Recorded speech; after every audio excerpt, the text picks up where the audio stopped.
For those of you who are practicing anapanasati,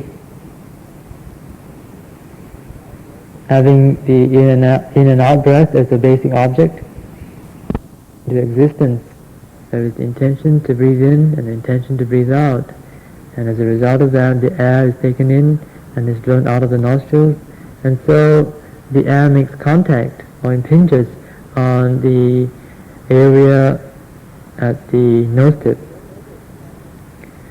So the whole purpose of concentrating one's attention at the nose tip, in accordance with the Satipatthana method, is so that one may be able to penetrate into the actual qualities and nature of what is happening there. One comes to feel the various sensations at the nose tip, which was mentioned just now. And that also is another case of developing Vipassana jhana.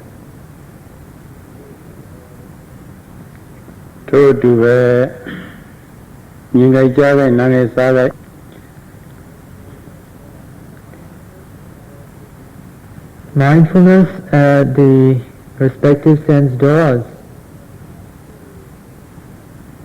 trying to penetrate into the true nature of what is happening at each of the respective sense processes, follows this same principle. There is diligent effort and penetrative awareness that is focusing on what is happening at a particular sense process. Then the mind will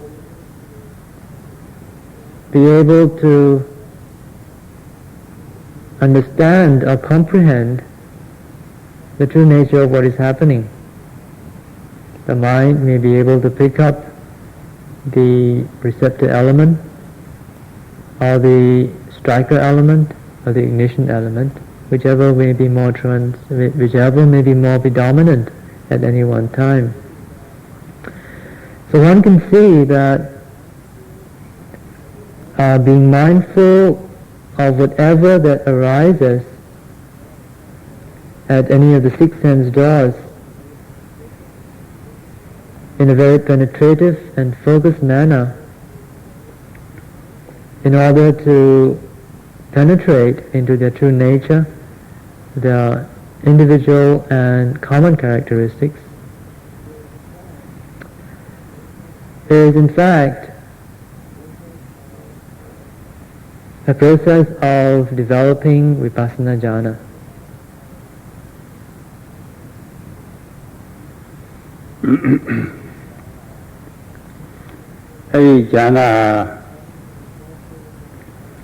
According to the fourfold way of reckoning, there are four jhanas: the first, second, third, and fourth.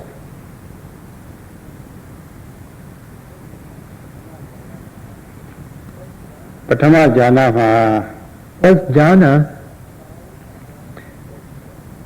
5 jhana factors are present.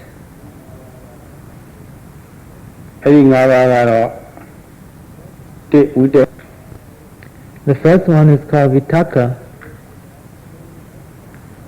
which is actually an aiming process, aiming the mind accurately at the object of observation, directing the mind towards the object, pointing the mind towards the object of observation. It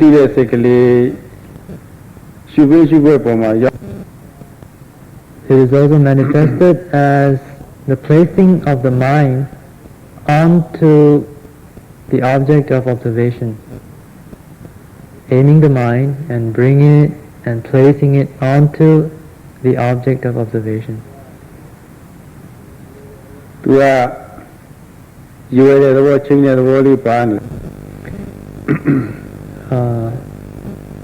In fact, it has two aspects. And one is the aiming or the pointing, the directing towards the object of observation, and the other is a fixing, an establishing, a staying on to the object. ဝိจာရဆိုတာကတော့သုံးတတ်တယ်ခေါ်တယ်သုံးတတ်တယ်ဆိုတာ The second jhana factor is called vichara, which is sometimes translated as investigation or reflection, which does not do justice to what is actually its main purpose or characteristic. While the first jhana factor of vitakka, of aim and placing, is able to aim the mind and bring it and place it onto the object of observation, vichara actually continues to rub the mind onto the object, so to speak. လက်တွေ့အနေနဲ့ပြောရလို့ရှိရင်ကို Now to bring you back to earth, so to speak.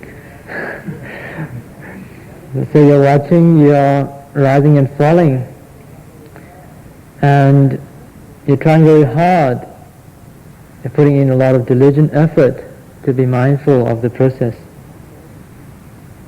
You're trying to be precise in your aim.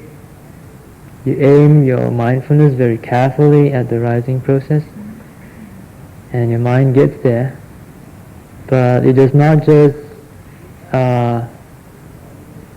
slip off, but it sort of hits the rising and falling and sort of touches it, sort of rubs it, sort of impinge on it.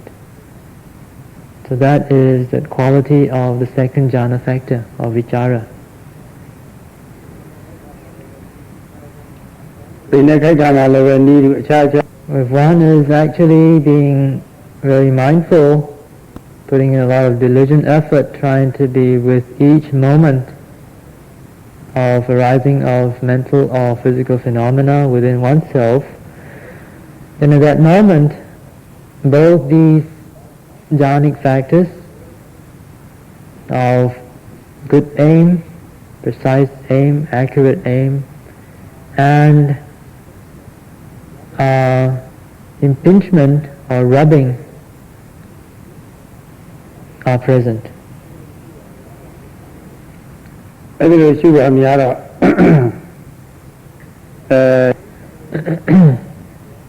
So this very diligent and conscientious effort is made to be mindful in a very penetrative and accurate way from moment to moment, then the mind becomes more and more purified. It is more and more purified of the hindrances, the hindrance of sensual desire, of aversion, of anger, the hindrance of sloth and torpor, of drowsiness, of laziness in the practice, and the hindrance of restlessness. When the mind is able to focus on the object of meditation, then there is no occasion for restlessness to occur. There is no occasion for scatteredness or dispersal or dissipation of the mind to occur. And it becomes pretty obvious also that when these hindrances are absent and the mind is fixedly concentrating on whatever is happening, then doubts and remorse and so forth will also be overcome. At that point then the mind becomes really very clear crystal clear and calm. အဲဒီလိုရှိမှတ်တဲ့စိတ်ဖြစ်တိုင်းမှာ When the first two jhanic factors of vitakka and vichara are present, it is said that that state of consciousness is called viveka. It is a secluded consciousness. It is secluded because it is far away from the hindrances which we talked about just now. အဲဒီလိုဝိကဖြစ်လာတော့ When one achieves this mental seclusion,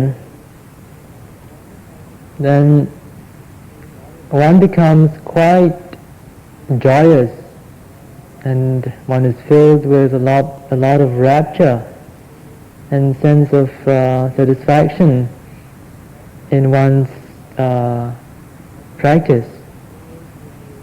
In that moment one can be filled with feelings of goose flesh, for example, or experience of being suddenly dropped from somewhere, maybe like in a feeling you might get in an elevator.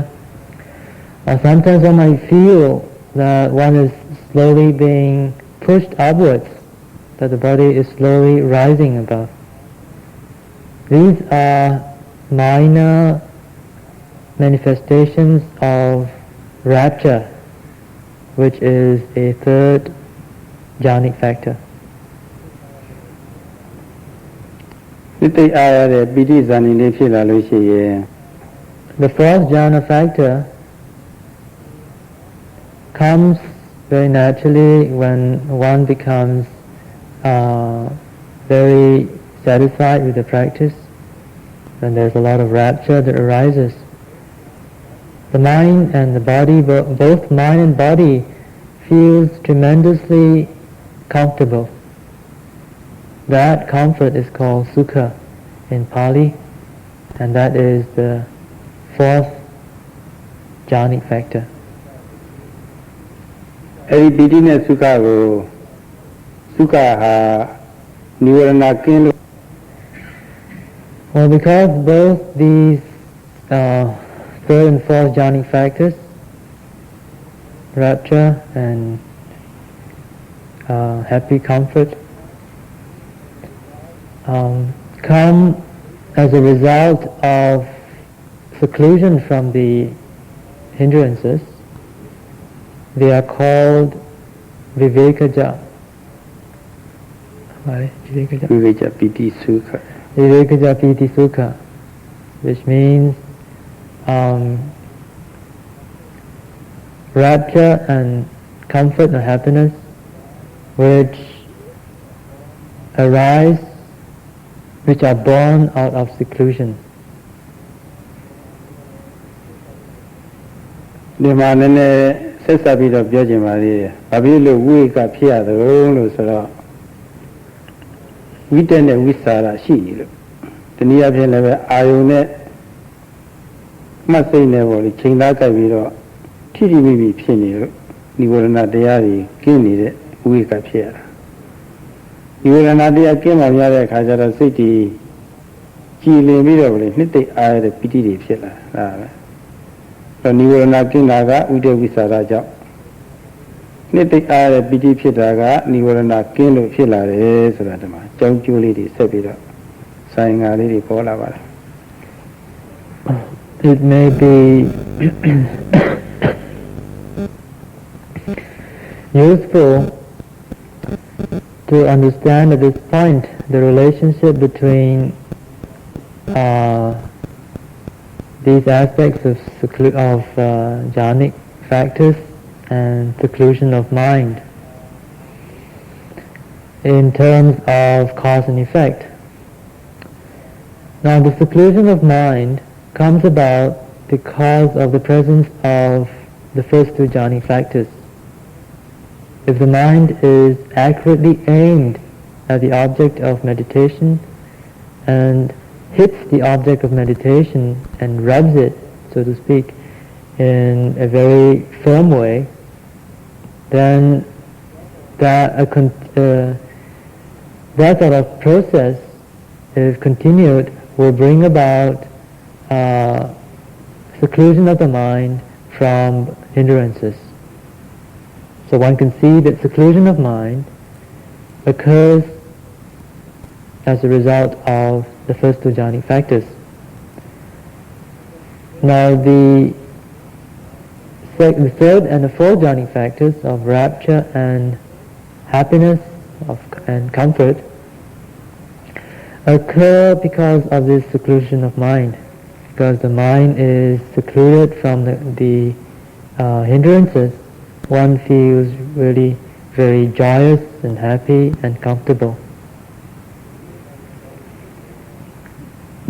နေလို့ထိုင်လို့ကောင်းလို့ရှိရင် With these four factors of aim, of rubbing, of rapture and happiness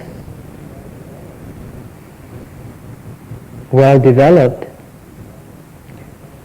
or rather, when these four factors are present, the mind very automatically becomes very calm and peaceful. It is able to concentrate on what is happening without being scattered, without dispersing, without being dissipated.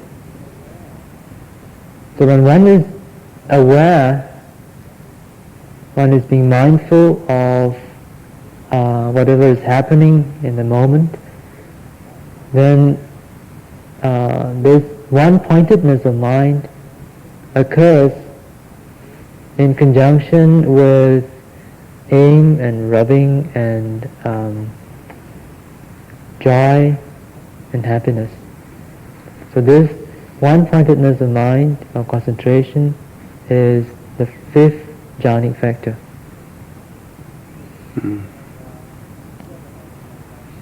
ပထမဇာဝိပဿနာပထမဇာပြည့်ပြည့်စုံ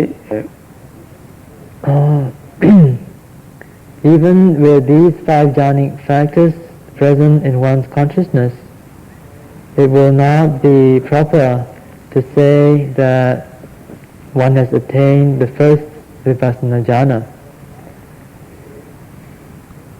When the mind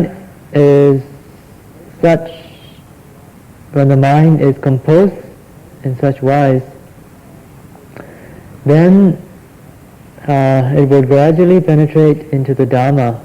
It will come to understand, be able to distinguish in a very intuitive way mind from matter, and be able to comprehend their relatedness, their interrelationship in terms of cause and effect. When that happens, one can say that the Vipassana Upajara, the first Vipassana Upajara jhana has occurred. That is, the first Vipassana excess jhana. ဒီခိုက်တာမှလည်းပဲယောဂီကတာယာမှုလေးတွေဖြစ်တတ်တယ်အဲ့ဒါလေးတွေမမှတ်မိလို့ရှိရင်အမှန်တိုင်းမသိတော့တာယာမှုဖြစ်တတ်တယ်တာယာဘုံကတော့အာယုဏမစိတ်နဲ့တဲ့နေပါလား A yogi who is at this particular stage of practice tends to get caught up in his or her experience. The mind that is composed of these five jhanic factors will be something quite novel to the yogi. He or she will be able to experience an accuracy and precision of mindfulness, and that could be an object of attachment. Wow, my meditation is really great, now I'm getting more and more precise. Or the second jhanic factor could be manifest. One could see that one's mind is able not only to be accurate, but to stick with the object of meditation. Again, that is another object that could be another object of attachment. One can really get very big-headed thinking of how successful one has been after all this while. And the third jhanic factor of rapture needs no special mention. Very easily get caught up in rapture and happiness and comfort of mind and body. And this attachment to what is happening within us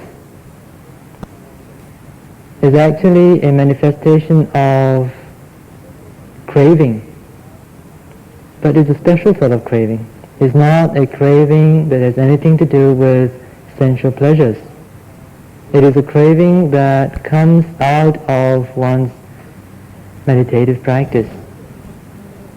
And if such a craving arises and one is unable to be aware of it, that means that one is staying within.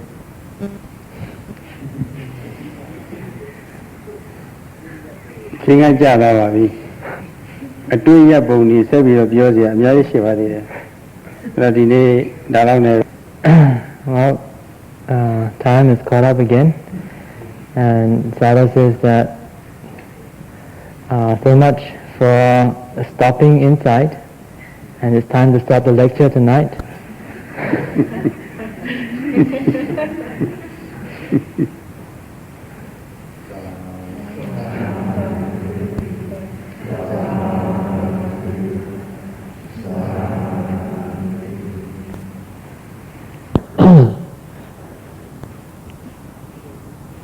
Yesterday evening, the Sayadaw talked about how important it is for the mind not to wander outside,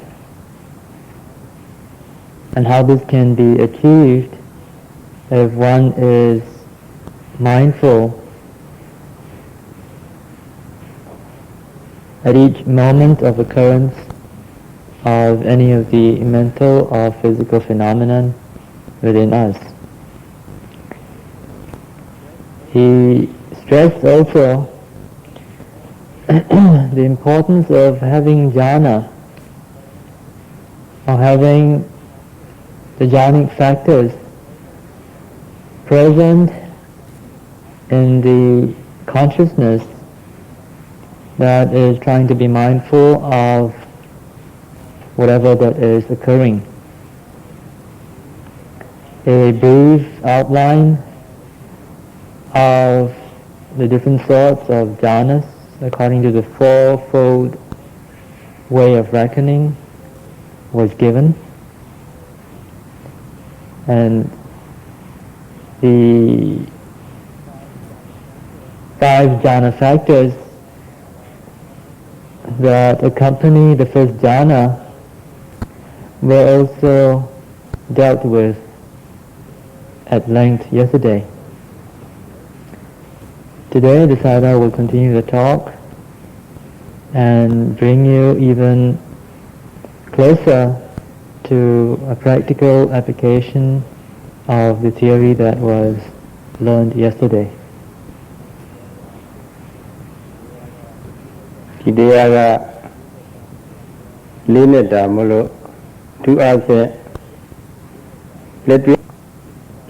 Since a discussion on the 5 jhanic factors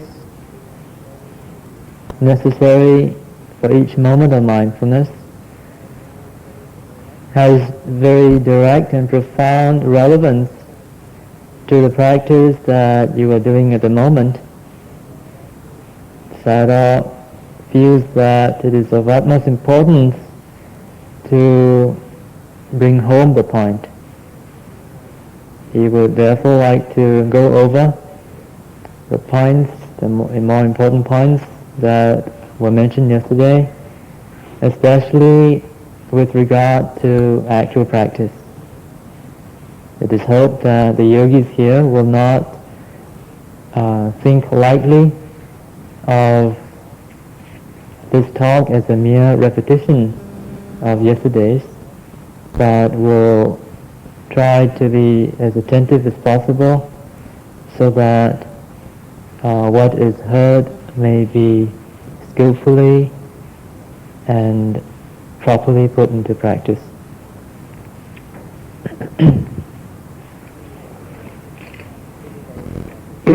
ပုရိသဝကကတုတ်ထဲမှာ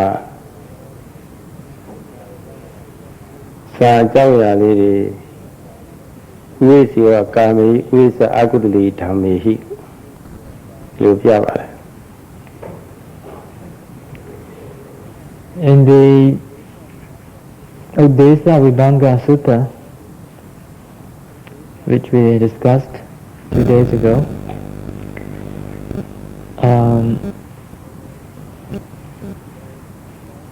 there is some mention, there is in fact a specific mention of certain things that ought to be made remote. One should be secluded from kama, which means the sensual pleasures, and also from unwholesome dhammas.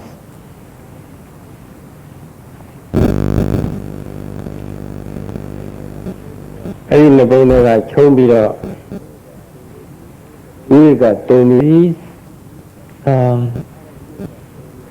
out of these two things which should be made remote, things from which one should be secluded, are derived a threefold classification of the word viveka, or seclusion. There is, first of all, kaya viveka, seclusion of body; citta viveka, seclusion of mind; and vikambana viveka, which will be explained later.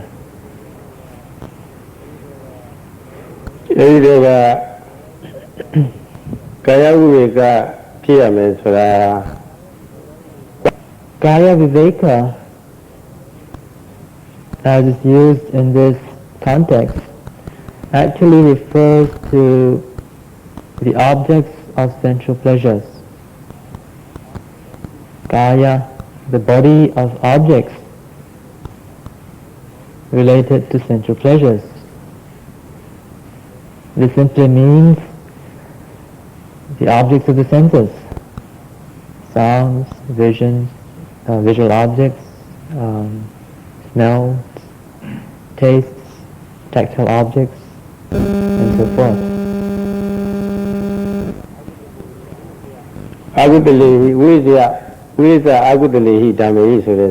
Reference to seclusion from unwholesome dhammas means, or actually comes under the category of citta viveka, seclusion of mind. The mind is secluded from the various hindrances that obstruct development of concentration, of meditation. In a practical way, this means that this state of citta viveka, the state of mental seclusion, refers to the activating of mindfulness from moment to moment. If a yogi is able to maintain that continuity of moment to moment mindfulness, then one can say that chitta viveka, mental seclusion, is achieved. ဒီဝိကနှမျိုး Needless to say, these two types of viveka, of seclusion, do not come by without effort. We have to work for it. We have to take action. And the first step, of course, is to remove oneself from an environment of sensual pleasures. We have to take action. And the first step, of course, is to remove oneself from an environment of sensual pleasures so that one can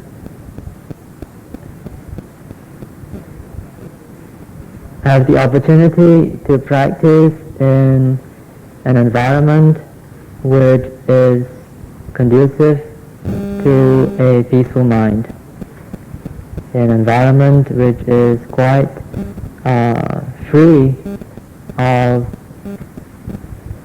sensual pleasures.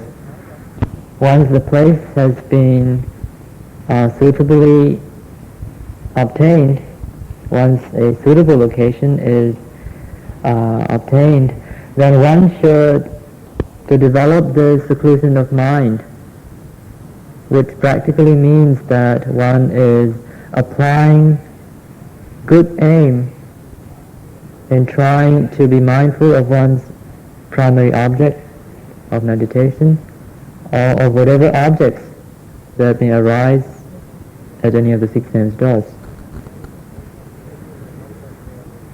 လက်တွေ့နဲ့ပိုက်ဆက်ပြောရလို့ရှိရင်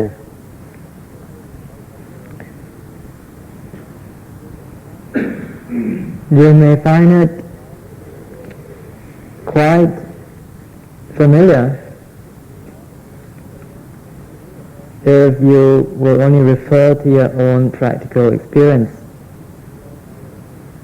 Some of you are watching the in and out breath at the nostrils as a primary object.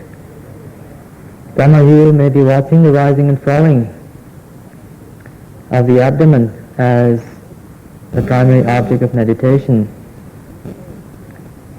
In any case, the effort made by the mind to be mindful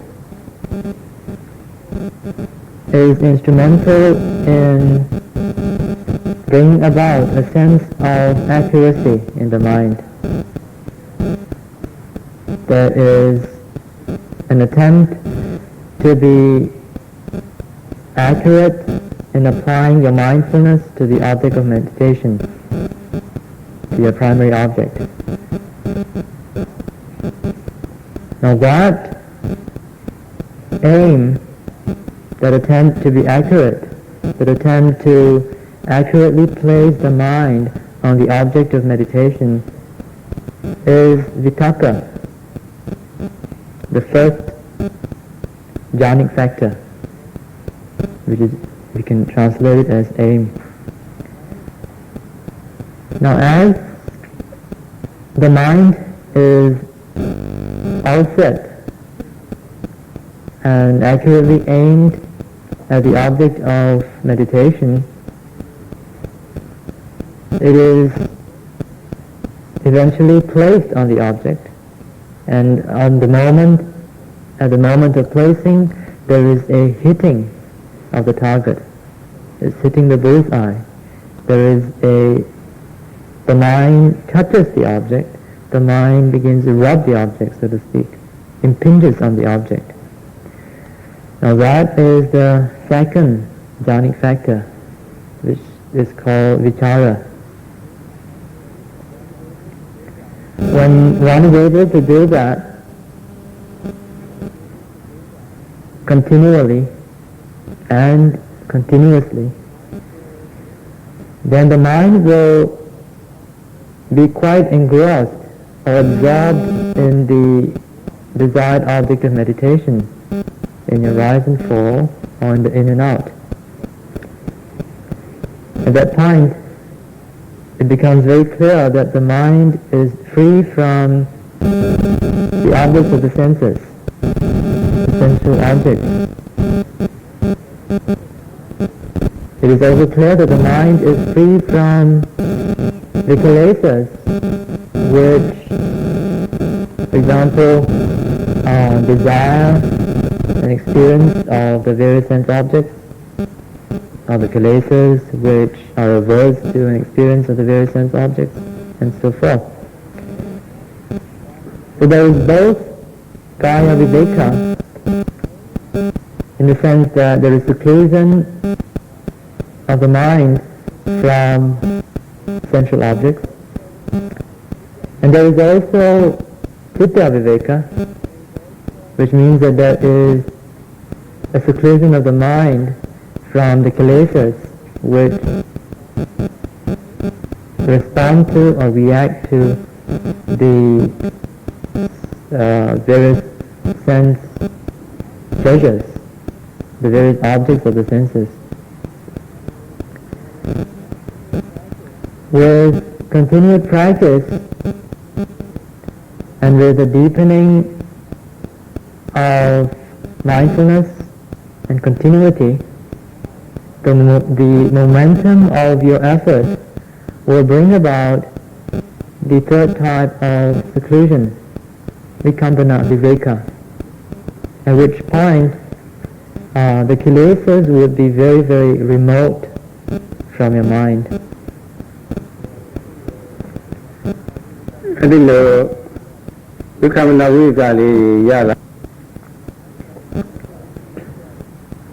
That sort of momentum which brings about this vikampana viveka is very interesting. When it happens, the mind becomes soft and subtle, and it becomes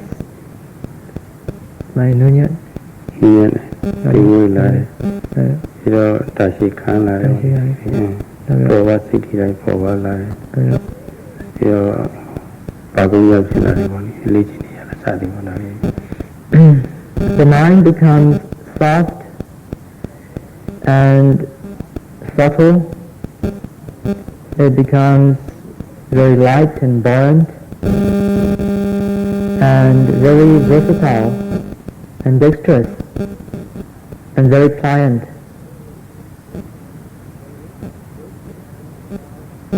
This brings about a sort of happiness, a sort of comfort that is called nikama sukha, which means that it is the comfort or happiness that arises as a result of being free from the kilesas, being free from the objects of sensual pleasure, as well as the kilesas which long for or react to these objects.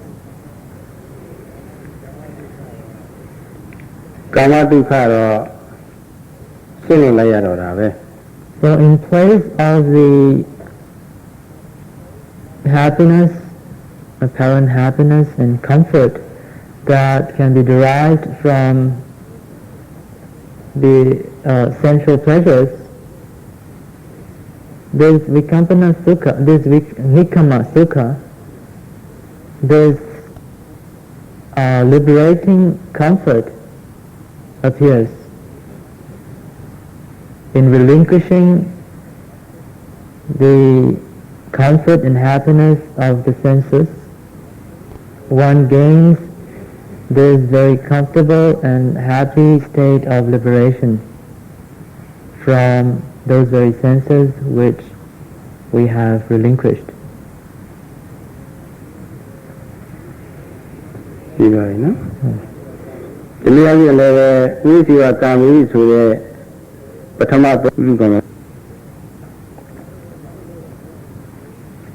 Another way of looking at this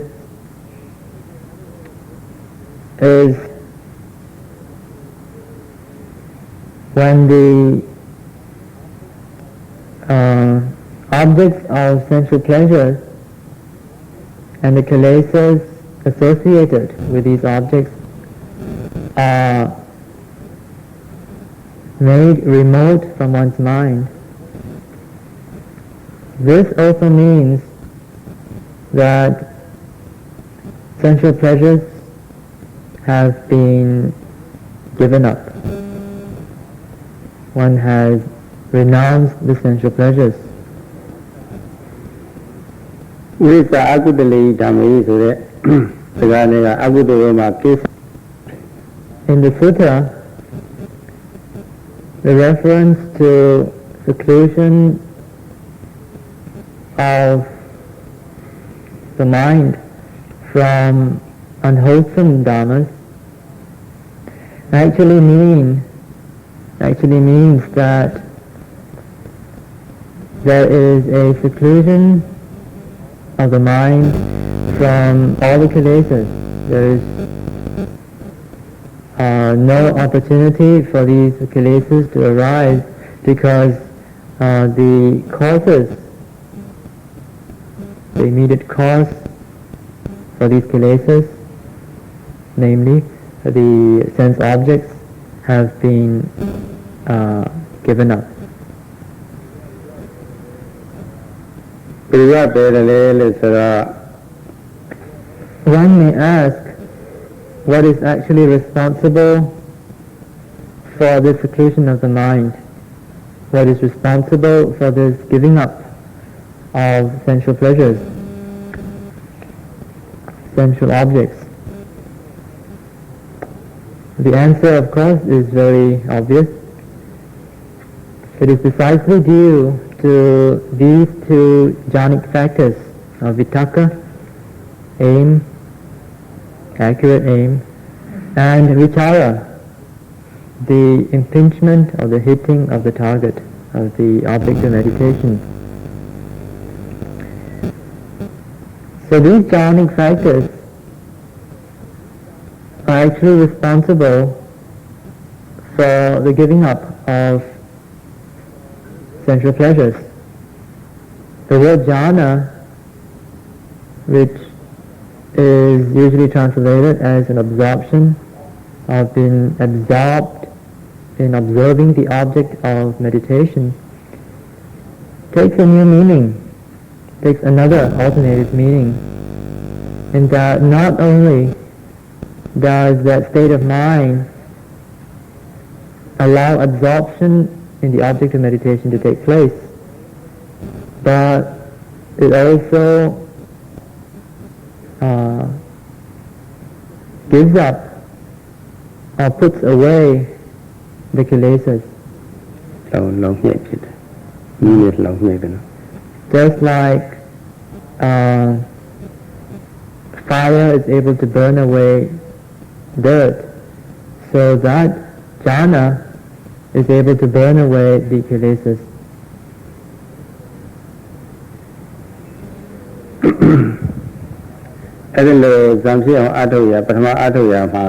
The development of jhanic states, the first two jhanic factors of vitakka and vichara, accurate aim and impingement, are absolutely important.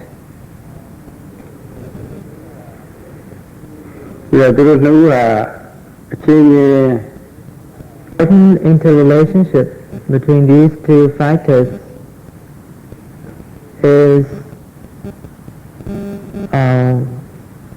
treated quite extensively in the texts, in the scriptures. Various examples are given to bring home the point. Sada would like to just give two out of the many examples that were given in the scriptures.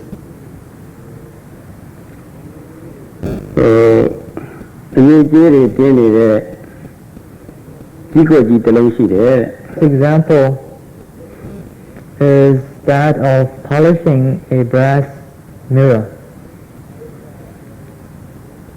Imagine that there is a brass mirror which is foul and dirty, and one is given the task of polishing that. Oh, sorry, it's not a mirror, but it's a cup or a mug, a brass cup or mug, and one is given the task of polishing it, of cleaning it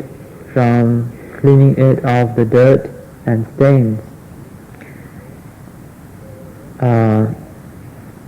So one holds the mug with one's hand, holds it with one hand, and takes some brass polish, put it in a sponge or a piece of cloth, and hold it with the other hand, and do your work. You hold it in one hand and use the other hand to polish the brass. After some time, if one is able to polish it diligently and carefully, then one can get rid of all the stain and dirt, and the brass mug will become polished and shiny.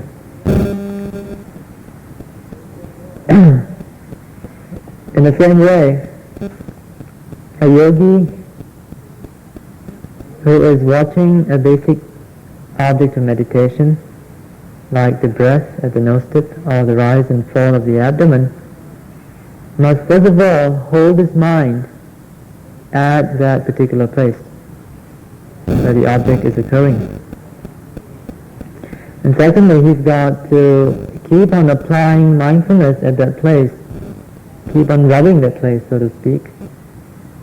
And in time, the mind will be rubbed of stains and pollutions and the kilesas, and one will be able to penetrate into the true nature of what is happening at that particular spot. One can understand and comprehend the nature of wind, the wind element as it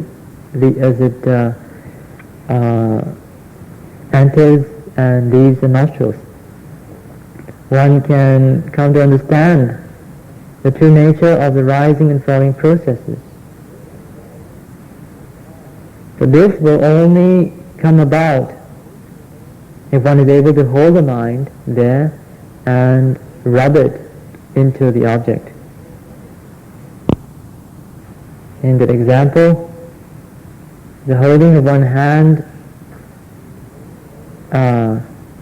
the holding of the mug with one hand is analogous to vitakka or aim and accuracy, accurate aim, while the polishing of the mug with the other hand is analogous to vichara, that quality of impingement, of rubbing.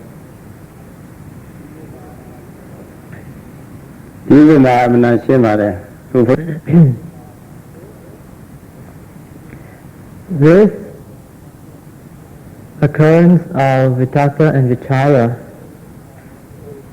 is also very obvious, or can be seen, in the process of trying to be mindful of other objects of meditation, whatever that arises, whatever that is more prominent than your basic object of meditation. If indeed something more prominent should arise, one is immediately charged with the task of noting that particular object, that particular phenomenon. In order to note it effectively, one must have accurate aim. The mindfulness must be aimed accurately at the object that has occurred. So that accurate aim points the mind and places it on the object of meditation. But that's not enough. One needs to be able to hit the target. impinge on the object of meditation and rub it in so that one can penetrate into it. The importance of the interrelationship or interdependency of these two factors of jhanic factors, can be seen in the example of polishing the mug, the brass mug. Imagine what would happen if you just hold it in your hand and not do anything about polishing it with the other. The mug will remain as dirty and as stained as ever. On the other hand, if you do not hold it and try to polish it with the other hand, you will see that it is quite impossible to make a good job out of it. So both these qualities of mind, of vitakka and vichara, are essential in the application of mindfulness.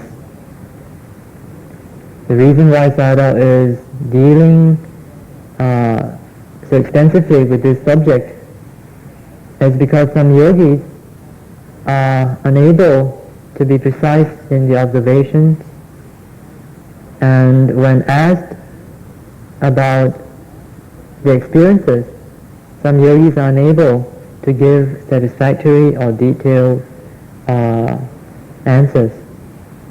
It is hoped that tonight's talk will be able to enlighten some of you yogis. ဝိသရာကသုံးတတ်တယ်ဆိုလို့တမင်တက်တဲ့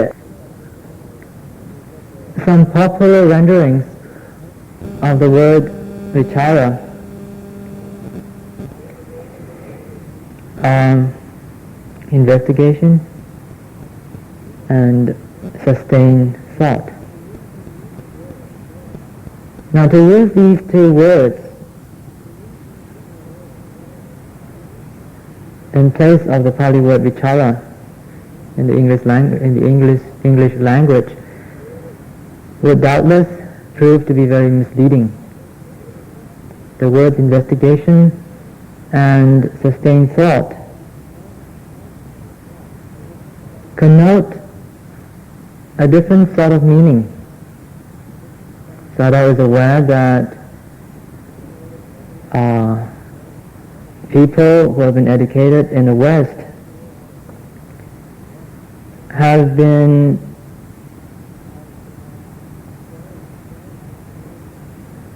trained to make much use of their intellect.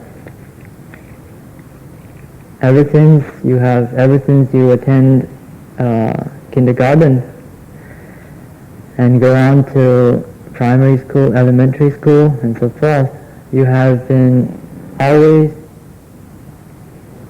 asked to find out the whys and the wherefores and the hows, and so forth. If one were to apply that sort of investigation into meditation, in the practice of meditation, the actual practical aspect of vichara can never be realized. There will only be a whole train of intellectual thought, of reasoning, of thinking about the object of meditation, rather than going into it and penetrating into it and understanding it for what it is. So this is a point that has to be noted. It's very important. In the practice of meditation, that sort of intellectual investigation, that sort of thinking, reasoning or logical thinking is certainly not required. What is the quality of vichara, as was explained just now through the illustration, becomes clear as that of impinging or rubbing of the mind on the object of meditation. It does not involve any sort of conceptualizing or reasoning or intellectualizing at all.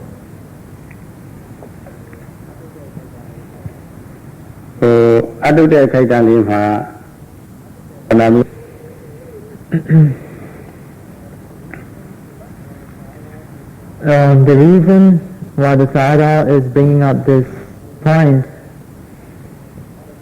is out of concern that the yogis here will not be able to realize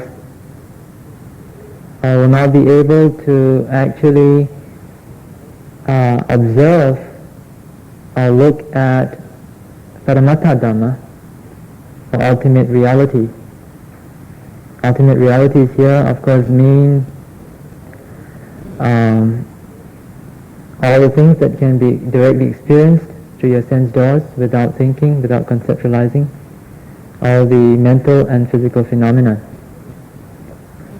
Sayadaw has no thought at all of wanting to belittle your intellectual capacity or prowess.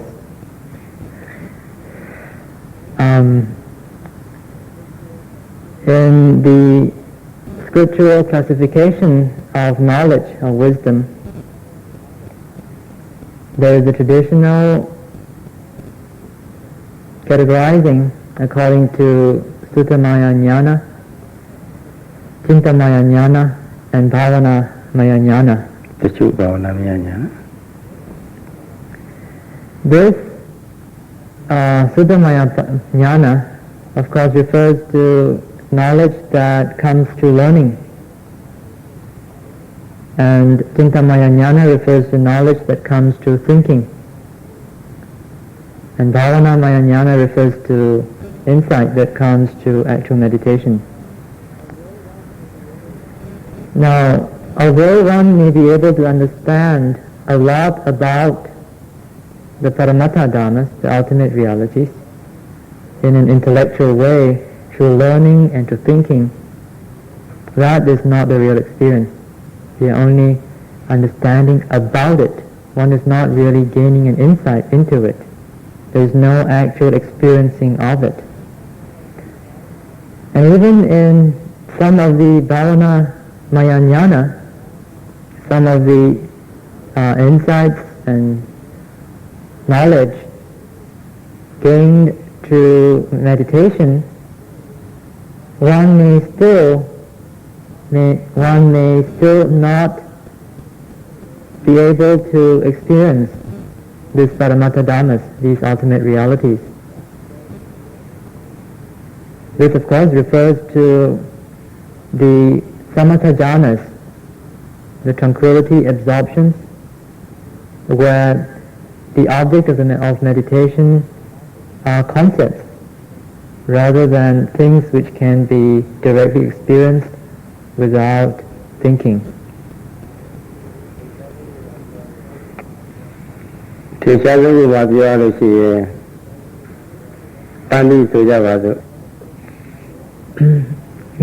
The right personal experience of ultimate realities can be illustrated through another example.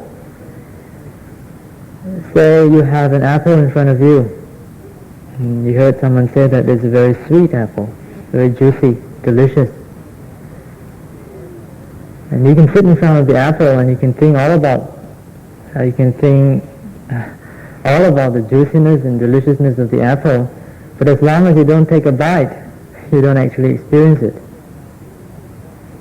Or it may be an apple that you come across as you walk by and you look at it and you start to think, well, it looks like a very juicy apple. It looks very delicious. I bet, it's going to be very sweet. Well, you can think and you can bet, but as long as you don't eat it, you don't really taste it. It is the tasting It is the actual eating that counts. So too, in respect to knowledge, to insight. You may have read a lot about various sort of insights. You may have made use of your vivid imagination to think about how an experience of the insights may be like. But if you don't actually practice in the right way and experience the insights yourself, then that's not the real thing.